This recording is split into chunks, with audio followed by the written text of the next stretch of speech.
So good evening, everyone. Thank you for joining us. Tonight, we'll be discussing the home buying process. We have some industry professionals that will be joining us. We have Mark Allenack from Allenack Mortgage, and we have Joe Schnell from Lux Realty Group, and we have Mackenzie Angels from GB Law. So this evening, we'll be going over our mortgage programs and everything that we have available for our members. During the process of this presentation, if you have any questions, please feel free to put your questions either in the chat format or in the questions and answers, and we will pause during each section of the presentation to answer any questions that you might have. So thank you for joining us this evening. Mark, would you like to start with your presentation? Sure, I would love to. Good evening, everybody. It's 5 o'clock, right? So typically we do these in person, which is always great, but since COVID, you can't do them anymore in person. We have to wait, but soon we'll be able to do these, go back and do them in person, which will be a hell of a lot more fun for me to do in person than it is doing via Zoom. As you can see by my picture, I've aged through COVID. I'm now a little bit more gray than I was 13, 14 months ago, which is, hey, it happens, I guess. So just a couple things, right? So you guys are on this call for a couple reasons. One, you want to buy a house, right? There's a reason you want to buy a house because, listen, it's probably time, right? Some of you live at home, some of you live with parents, some of you rent an apartment. You're probably tired of paying someone else's mortgage at this point, right? Your rent is probably as much as a mortgage payment would be. So what we're going to do is we're going to kind of take you through the process. We're going to kind of go through some details about some of the products that we offer, and then kind of next steps. So what was I thinking? So what I want you guys to do is a couple things, right? So at the end of this presentation, what I want you to do is I want you to go onto the Achieve website. There's a link on there that you can click on, and you can actually apply to get pre-qualified. So two things are going to happen, right? One is I'm going to be able to pre-qualify you. I'm going to get you out a letter and you're going to be able to go look for a house. The second thing is if I can't do it for you today, tomorrow, or whenever you apply, I'm going to be able to give you a roadmap that's going to help you to achieve your goal of home ownership, right? Maybe it's save some money. Maybe it's, fix some credit issues, whatever it is, I'm going to give you that roadmap to help you. And I got to be honest with you, we do this a lot, and it's always rewarding to me when people come back and they can actually qualify for a mortgage and they're buying houses quite a bit. So Chris has already jumped into it. That's awesome. So actually you can go to the next one. So we just kind of talked about getting qualified, right? So there's really three factors that are associated with getting qualified, right? So we're going to look at your income. We're going to look at your debt. Kind of goes hand in hand, right? So that's what they call debt ratios. We're going to look at your credit and see how your credit scores are. And basically it's, you have the ability to pay, and have you demonstrated that you have paid your bills? And then the third thing is assets, right? Meaning down payment money, closing cost money. So we're going to look at those three factors where we're going to analyze you to get qualified. You can go to the next one. Chris is frozen. Yeah, sorry. There you go. So the handsome guy below me is Joe. So he's a phenomenal real estate agent. So once you get pre-qualified, you're going to go talk to Joe, and Joe's you're going to tell him what type of house you're looking for. You're going to give him the letter that I gave you, and you're off and running. So a couple things about Joe. I've been working with Joe, it seems like forever, right, Joe? Yeah, a long time. So a couple things that always impressed me about Joe is the fact that he's looking out for your best interest, right? It's not about making the almighty buck. It's about getting you the right home that you see yourself in. And he thinks of you first. It's not about, oh, let's put you in some place you don't want to be. So Joe's great with that. I highly recommend him. Anybody that I get that gets qualified, I throw him Joe's way because I know he's going to take care of you. And the good thing about Joe is he's a worker too. So I know when I'm sending emails at crazy hours of the night, Joe's responding. So good person to hook up with when it comes to buying a home. Thank you, Mark. Oh, anytime, Joe. And then the person below Joe is Mackenzie. So I think Mackenzie, we've been working for maybe about a year or so. And Mackenzie's one of these types of attorneys that she's out looking out for your best interest, right? So she's going to take care of you when it comes to the closing. And also she's just very flexible. These two are like peas in a pod. They're both workers, right? And nobody appreciates that more than me when it comes to getting things done. And when you see people working crazy hours to make sure that your closing happens on time, that's what Mackenzie does. And I've never had to wait for any sort of title work from Mackenzie, scheduling a closing. She accommodates you all the time. So another person I utilize solely in Connecticut is Mackenzie, because I know she's going to take care of you. Thanks, Mark. Anytime, Mackenzie. And then you got your home inspection, right? So once you find your home with Joe, we get you set up with Mackenzie. You're going to have a home inspection, and typically, I'm sure Joe's going to go out there with you with the home inspection. Typically, I don't know for sure, but Yes. so like me, right? I'm not the most mechanically inclined person out there. I can look at something from the outside and say, this is a nice house. I don't know what's underneath. I have no idea, right? So what you want to do is get a good home inspector that's going to kind of go through the house and show you any potential problems, any problems today, or problems that are going to happen in 5 years from now. And typically, if there's something there, Joe's going to go back to the selling agent and he's going to basically say things that they've seen, right?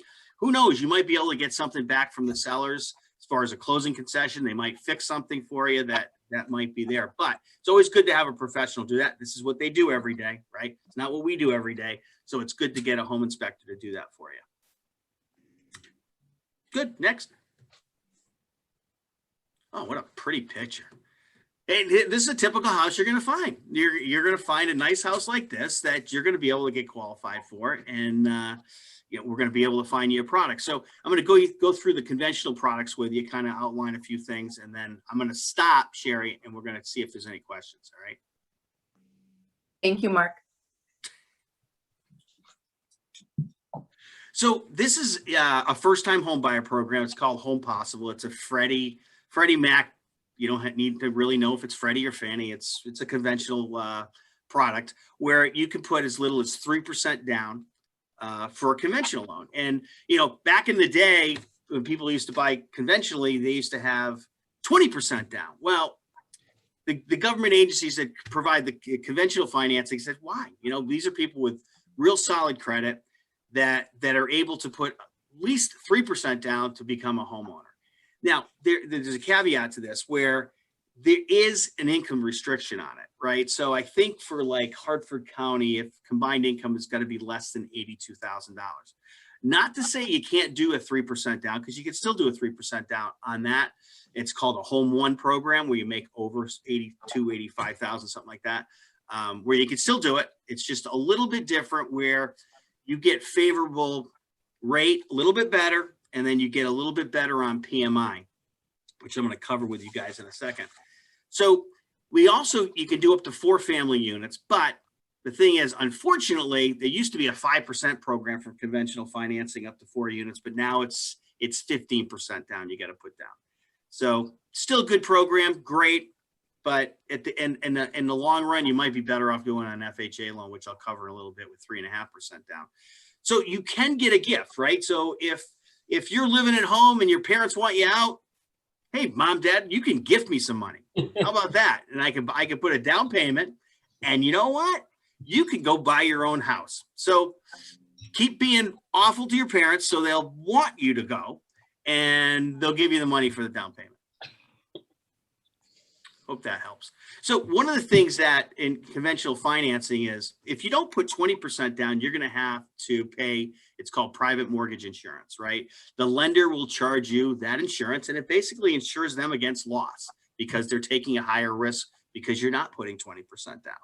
And that could range from anywhere from 0.25 to 1.25, meaning if you had a $100,000 loan, and let's say it's simple math. I like simple math. Let's say it's 85 basis points of it. You take that 85 basis points, multiply it by the 100,000. That would get you $850 in premium for the year. Divide that by 12. That will be your monthly premium that you have to pay. Now you'll have to pay that until you get down to that 80% threshold where they'll just automatically take off the PMI insurance for you. So something to consider when you're buying a house. One is principal and interest. You got taxes, you got homeowners insurance, and you're going to have PMI for the most part if you're not putting the 20% down. Okay, you go to the next one. Another conventional product is called a home style program.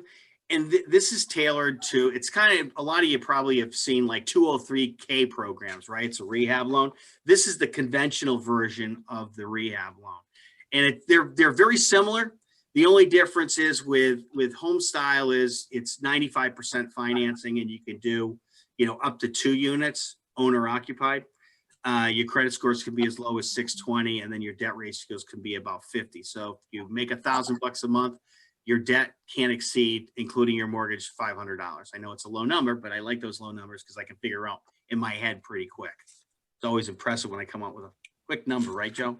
Yes, every single time. So what you would do as well is you would get a bid on that. Whatever work that you needed done, you would get a licensed contractor to do it. Can't be Uncle Louie that does, contracting on the side. It has to be a licensed contractor. They would give you a bid for that work you needed done. We would take that bid. We would give it to the appraiser. The appraiser would appraise that property subject to the repairs or the improvements that you're making. So you have a real dollar figure. So if you buy a house that's $100,000 and it's $50,000 worth of work, typically that house is going to appraise at about $150,000. Okay, next one. You gonna tell me to stop, Sheri? Yes, I am. So any questions regarding the conventional products?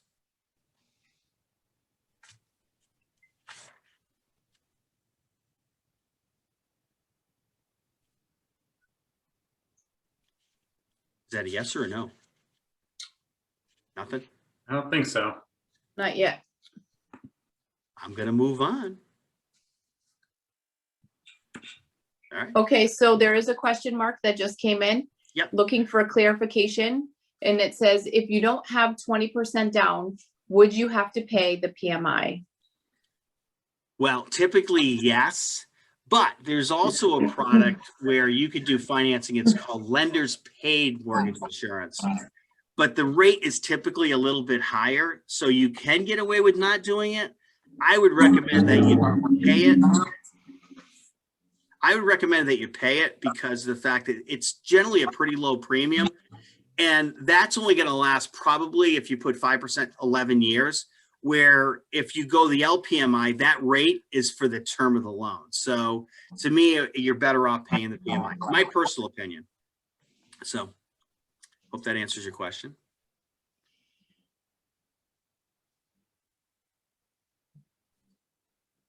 That it, Sheri? Yep. Yes, she said yes, that answered her question, and that's it for now. Ah, love it. Geez, I love when I just one answer. Off to the next. All right, so the next of these are federal loans, right? So the first federal loan, which is an awesome loan, is VA loans. So if you're a veteran, it's the best product out there. It's nice that we take care of our veterans with this program. 100% financing. You don't need a down payment. How cool is that? And there's no PMI. Absolutely none. Zero PMI. Now, one of the things about the VA loans is if you don't have any sort of disability from the military, you're going to have to pay an upfront funding fee, which is typically on your first time use like 2%, a little over 2% of the loan amount. So that's upfront. It's included in the loan. It's not something you have to come out of pocket with, but it's something you should be aware of, where it's about 2.15, I think it is, of your loan. So simple math, 100,000, 2.15 would be 2150 would be a funding fee for it. If there's any sort of disability, that fee is waived, which is awesome.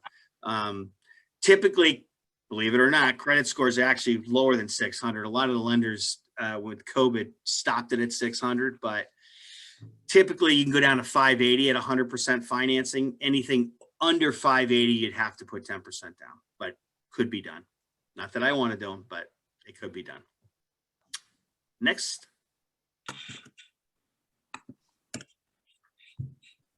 So FHA, right? I'm sure a lot of you have heard about FHA, Federal Housing Administration. So you could do 1 to 4 units. And the great thing about this program is you only have to put 3.5% down. I mean, which is awesome. So you could buy a 4-unit, rent out 3, live in one, got to be owner occupied, live in one and have the other 3 pay your rent and pay your mortgage for you, which, you know, it's old school, but it's certainly coming back. And it's a great way to have home ownership. I see a lot of people in time, what they do is they buy a house, they have to live in it for a year. And then what they do is they end up buying a single family house and renting out the unit that they lived in, which it happens all the time. Debt ratios are a little bit more forgiving. With conventional financing, it's typically, you can go up to 45. So if you got good credit, you can go up to 50 in a lot of cases. FHA, in a lot of cases, you can go up to 55, meaning you only have 45% of your income left over, which if you make $1,000 and all your expenses can add up to 550 if you have 450 remaining. We only go to credit scores at 580. We don't do anything below that. FHA does. We don't. Where instead of 580, you put 3.5% down, you have to put 10% down on the 580 below. More knowledge than anything else. You can have a cosigner, and it can be a non-occupying applicant. So mom and dad can kick your butts out of the house. They can even sign for you too, which would be nice. So next. I think it's a rehab, right? Yeah. So we talked about the home style loan, which is the conventional. You know, really the only difference is here is 3.5% down, and you can go up to 4 units. So another great thing. The great thing about this program too is that once you close, right, you can actually move into the house and then have the work done as it's going. Because typically what happens, they hold the money and they'll basically give like a upfront pay to start the work. And then as the work's being completed, they're actually getting checks after the work's being done. So the lender will control the funds to it to make sure that the work is done to your satisfaction. Next. USDA. This is a program that it's kind of set out for more rural areas. If you want to buy a house, we always dance around this question because you got to move kind of away from the major interstates. So, you know, the 91s, the 84s, if you get off the beaten path a little bit, and you can go on to USDA.gov and you can actually see the USDA areas where it's 100% financing. It's a lot like the VA loan. There are income restrictions on it, but typically a family, you're probably looking at like $105,000 to $110,000 you can make. It all depends on family size. So if you have, you know, it's household income. So if you have a couple kids with you, it goes up as the family grows, essentially. But on that USDA.gov, you can actually see the areas. You can also put your own income figures in there and get a number to make sure you qualify. The PMI insurance is lower. You're looking at 0.35. So $100,000 house is $350 for the year. So you're looking at a real small number, right? You're probably looking at $25 or so a month in PMI. But go on to that website. It's a great program, and the rates are typically like the rest of the other government rates. They're better. Next. Oh, look at that! Look at that good-looking couple over there. So, questions about any of the government programs? Let's see. I think Not as of yet. I think this is a record for me. We'll see how many questions come in after. Yeah.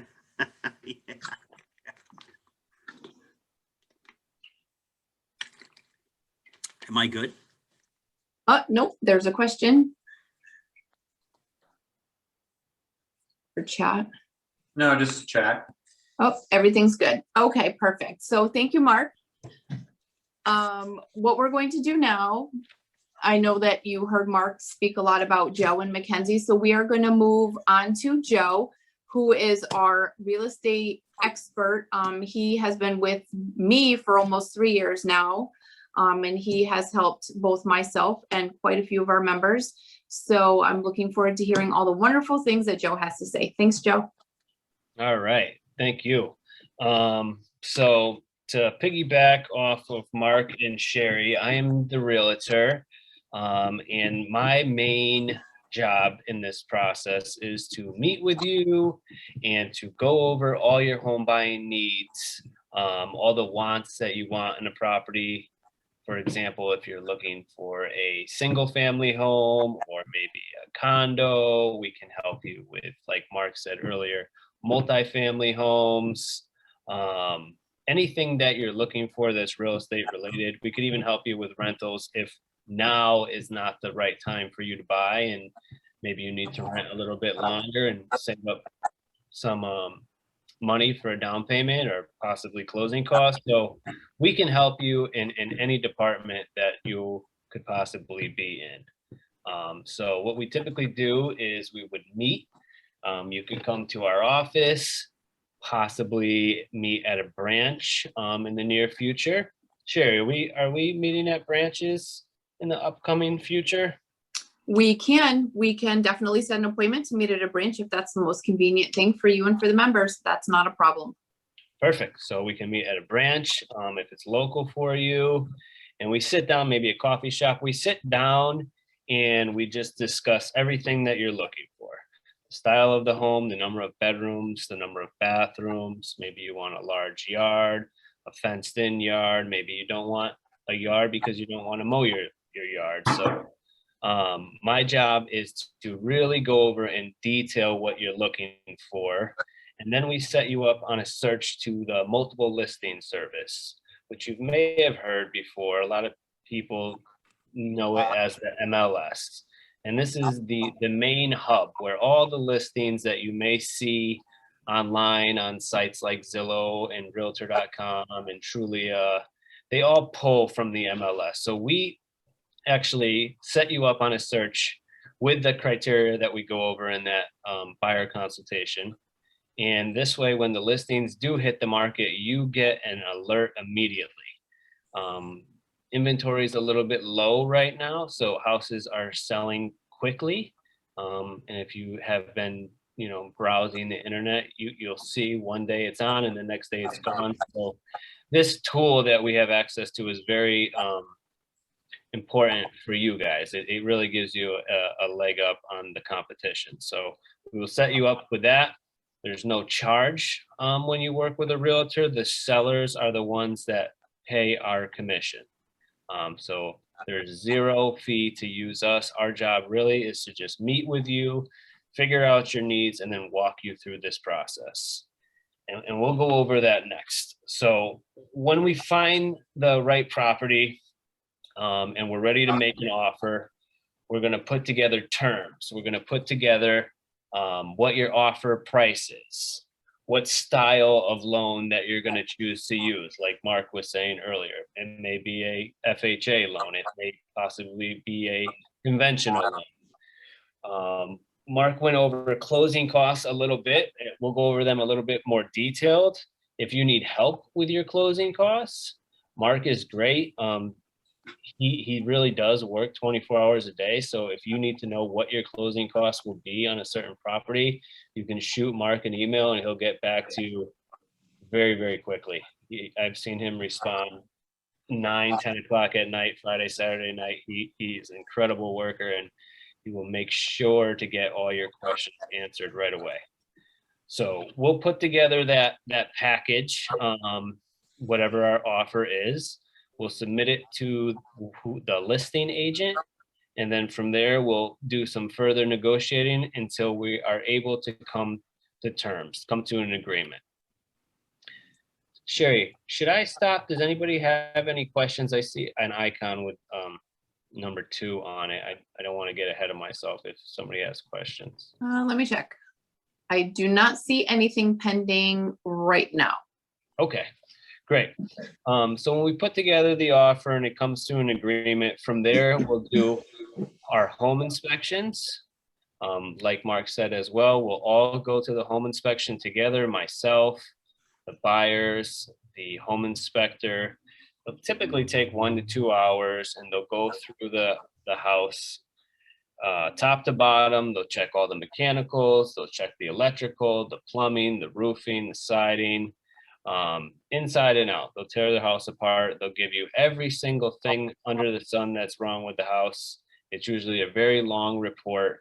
And then from there, we could decide what's important to us that we want the sellers to maybe credit us for, or possibly we want it fixed prior to closing. And we'll put everything in writing. And then if both sides are happy, we'll move forward from there. After that, we'll call Mark. He'll order the appraisal for the property. That's when somebody from the bank will come out and they'll say that the property is worth at least what we made the offer for or greater. After that, we'll set up a final walkthrough of the property where we'll go to the house the day of closing, check to make sure all those repairs were completed that we found during the home inspection. We want to make sure that all their furniture is out of the house, make sure there's no damage to the house when they were getting their things out. And then we'll go and meet with Mackenzie at her office. She has several offices in Central Connecticut that we can meet at, whatever's convenient for the buyer. And once you meet with Mackenzie and you sign your documents, you can sleep at the home that night. You own it. Does anybody have any questions about that?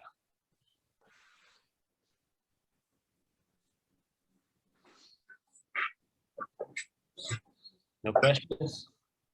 I'm coming in yet. So, Joe, do you think that you can go over seller concessions? Absolutely, 100%. So seller concessions, depending on the style of loan, will vary. Or I shouldn't say they'll vary. The amount that we can ask for will vary. And Mark, you please jump in here if I'm stepping on your toes at all. But FHA loans, you're allowed to ask for up to 6% of the purchase price for seller concessions. Is that right? Right. And on conventional financing, you're allowed to ask for up to 3% back. Yep. Okay, so for easy numbers, let's say we have a $200,000 house and we're doing a FHA loan. We're allowed to ask for up to $12,000 in seller concessions.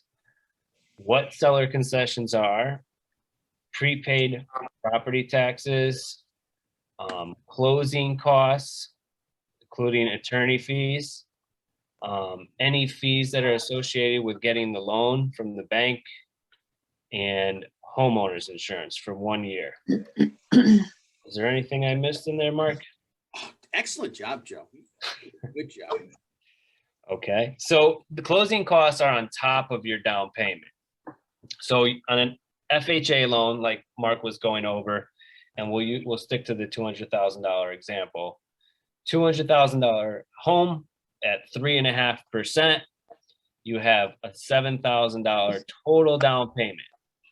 And that down payment will be broken into a couple different payments. You'll have your first deposit of, let's just say, $1,500. And then 2 weeks later, after we do our home inspections, you'll have a second deposit. Example, another $1,500. Therefore, we're $3,000 into our total down payment. And then the day of closing, we'll have to come to the table with the other $4,000. So a $7,000 down payment with a $1,500 first deposit, a $1,500 second deposit, and a total $4,000 due the day of closing. On top of that, you'll have your closing costs, and whatever amount we're able to get a credit from the sellers, there'll be that much money less we need to come to the table with. So for example, for easy numbers, let's say our total closing costs are about $6,000, and we're able to get a credit for half of that from the sellers. We're able to get a credit for $3,000. So that means your total money that you would need in order to purchase the home would be $10,000, which is $7,000 for your total down payment and $3,000 remaining closing costs minus your credit that you received. Does that make sense, Sheri? Yes, thank you. Great. Does any closing costs are something that is very popular. People have a lot of questions about. Is there any questions on the closing part? The closing cost part?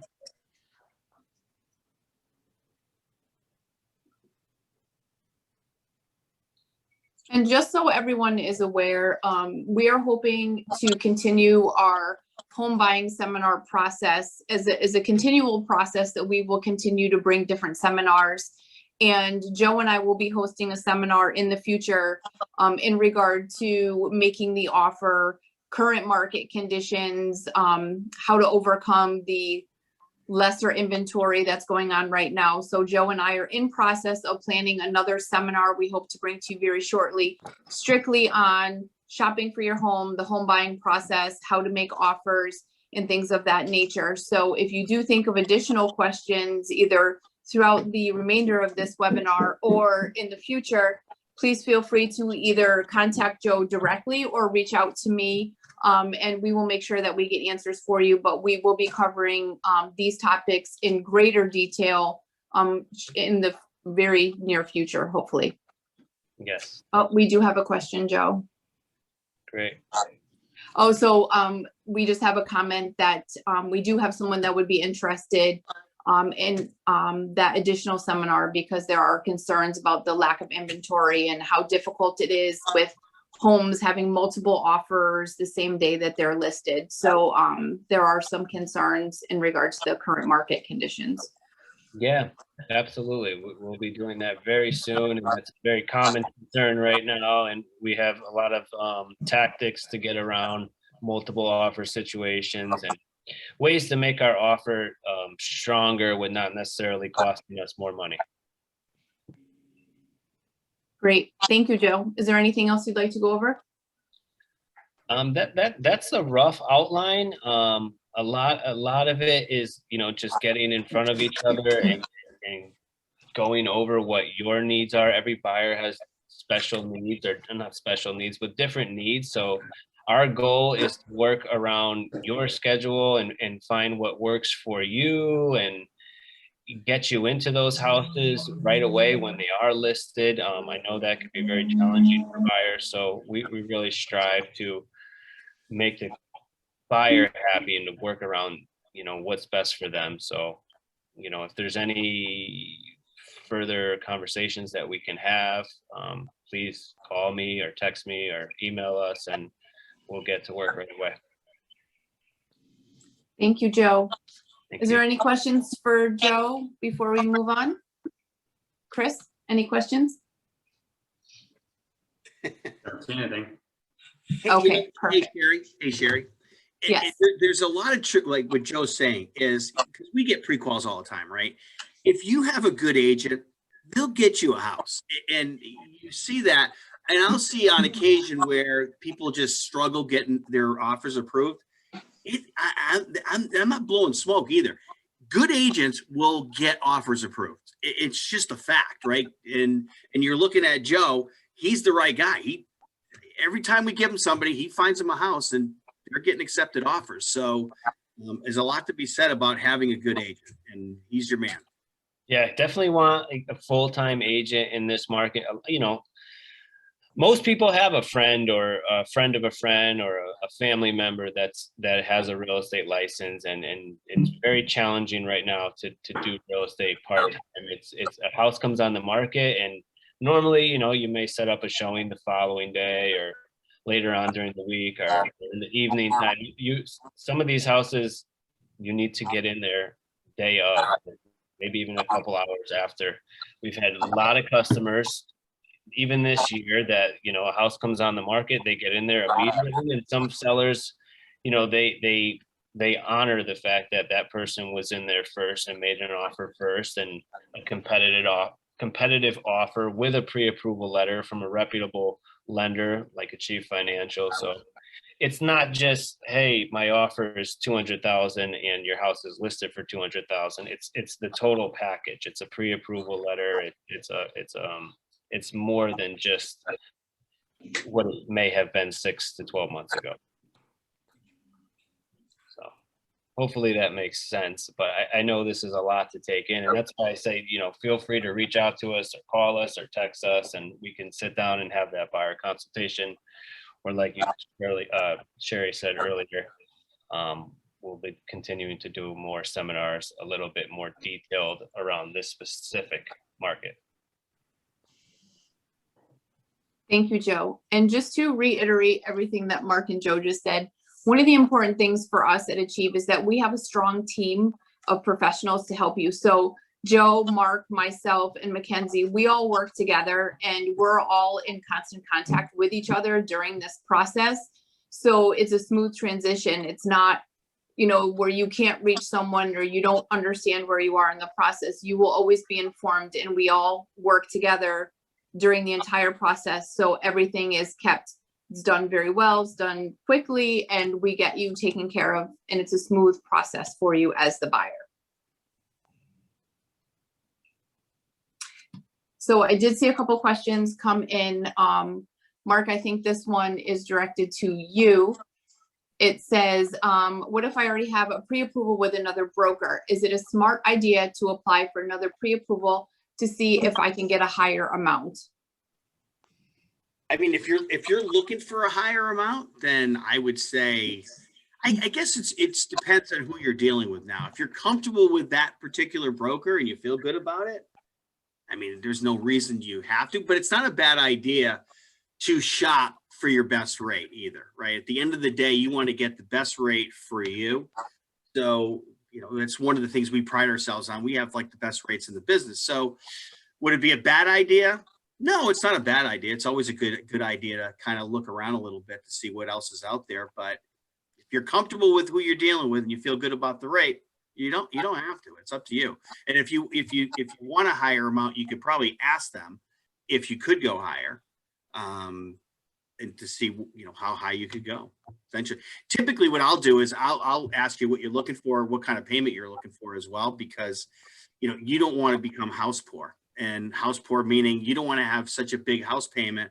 You don't have any more money to do anything else, and you're stuck to that house because you can't go out to eat, you can't go out on vacation, you can't do any of that stuff. So knowing what the payment is truly important. Yeah, definitely. Okay, we do have another question, but we will answer that at the end of the seminar. So I think we can move now to Mackenzie, who is our attorney, who will go over the entire closing process with you. Thank you, Mackenzie. Thanks, Sheri. So thanks everybody for joining virtually. Eventually, when this is back in person, I'll be able to see everybody's faces. But pretty much my job is to meet you at the end of this whole process, sign all of the documents with you, explain all of the loan documents to you, and then set you up so you're completely ready to make your first payment when that becomes due. So prior to getting to that point, I work very much behind the scenes with your lender, with your realtor, with the seller's attorney's office to get you to that point. So we'll start at the beginning of the timeline and then work our way to the closing day. Like Joe said, so as soon as you find a property, so you'll get pre-approved, you'll go shop for homes based on that price range. Once you find a house with Joe and you make an offer and that offer is accepted, that offer becomes the actual contract that governs the transaction. So once you're considered under contract, you will choose a closing attorney. You'll send that contract to their office. If it's me, then you'll send it to my office. I'll open the file. I'll send you an engagement letter. And then your next step following that would be to do your home inspections. Once you complete the home inspections and get the inspection report that Joe mentioned, you'll prioritize what you want fixed, repaired, replaced at that point from the sellers. You'll renegotiate a little bit with the sellers about anything that they're willing to fix or not willing to fix, or not willing to fix, but we'll give you a credit towards fixing that, which can also be used as a credit toward your closing costs. And then once you have an agreement with the sellers, then that's my go ahead to order the title work. And if you don't have an agreement with the sellers and they say, nope, we're not going to fix the furnace that's shot. And you said, well, that's a deal breaker. What you would do is you would just terminate the contract, you would get your deposit back, and you would move on, to the next house. So I think it's important to note that when you get under contract, you do have the ability to terminate that contract if you need to, if something comes up or anything like that. And that's why it's very important to have a realtor who's protecting your deposit so that doesn't become at risk. And also, my office always calendars those dates that you need to make those requests by so that your deposit continues to stay protected and you wouldn't lose it in the event that you did need to terminate the deal for any given reason.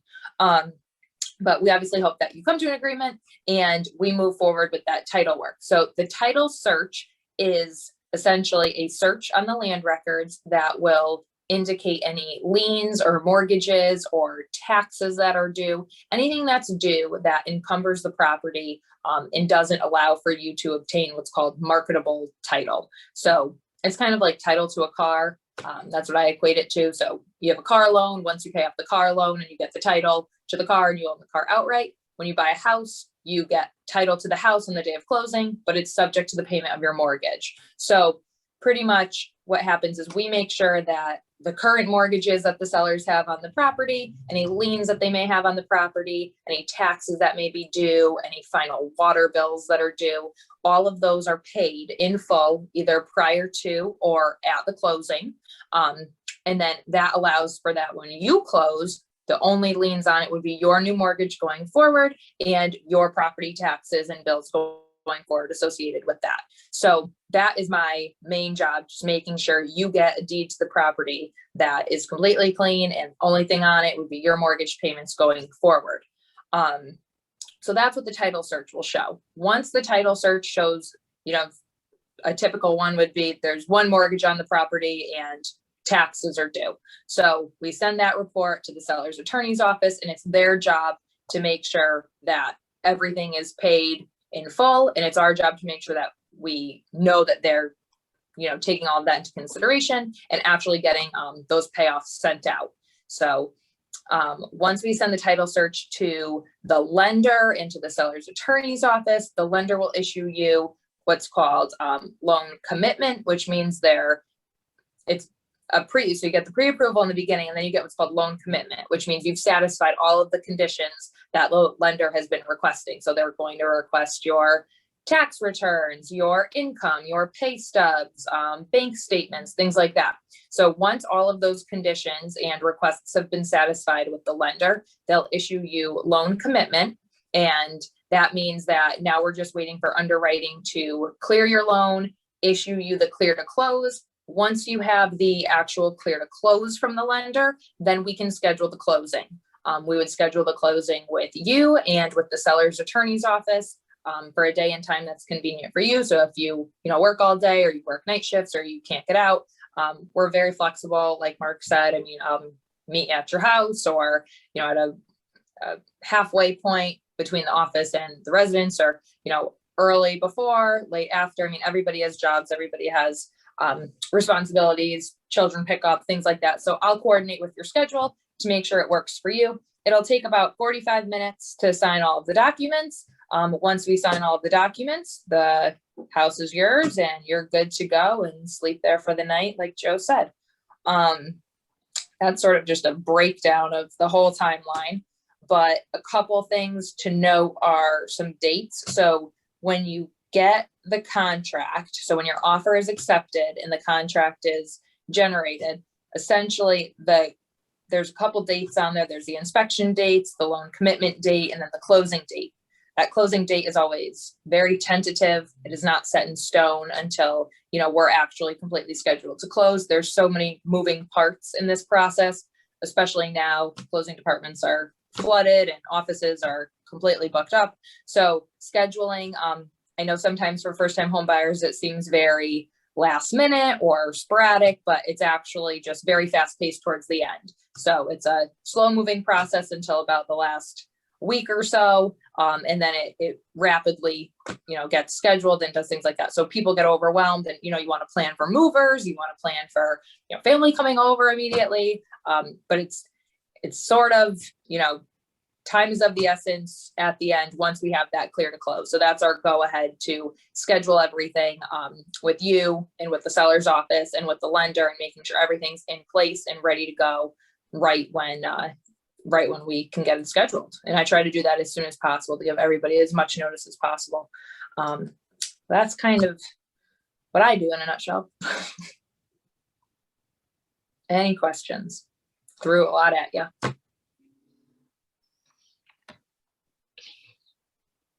Don't see any questions. Okay. And just to review, we're talking a lot about home purchases, but Mackenzie can also be your attorney for a refinance, not just a purchase. In addition to Joe, if you are in the position where you are selling a home and purchasing another home, or selling a home, Joe can also assist you with that process as well. I know that this webinar is focused on purchasing a home, but both Mackenzie and Joe are available for the sale of home or refinancing of homes as well. So they can help you through both the purchase and the sale of a property. Definitely. Great time to sell a home. Yeah. Absolutely. Yeah. So, Chris, can you go to the next slide, please? Thank you, Mackenzie. No problem. So, the next couple pages of our slide, next page, please, Chris. These are just some general questions. A lot of these we've already covered. Some things that are important on here, how to get the best rate. Obviously, credit is a good indicator of rate. The higher the credit score, the better the interest rate. One thing that Mark is very good at is counseling our members. Once we have an opportunity to pull your credit, we can let you know what we need to do to get you into the right place. So please take a moment to read through these questions. This webinar will be posted on our Facebook page as well as our YouTube channel. So please feel free to visit this webinar. It will help you to go through all the questions, listen to everything that we talked about today in case there was something that you missed. Chris, can you go to the next slide, please?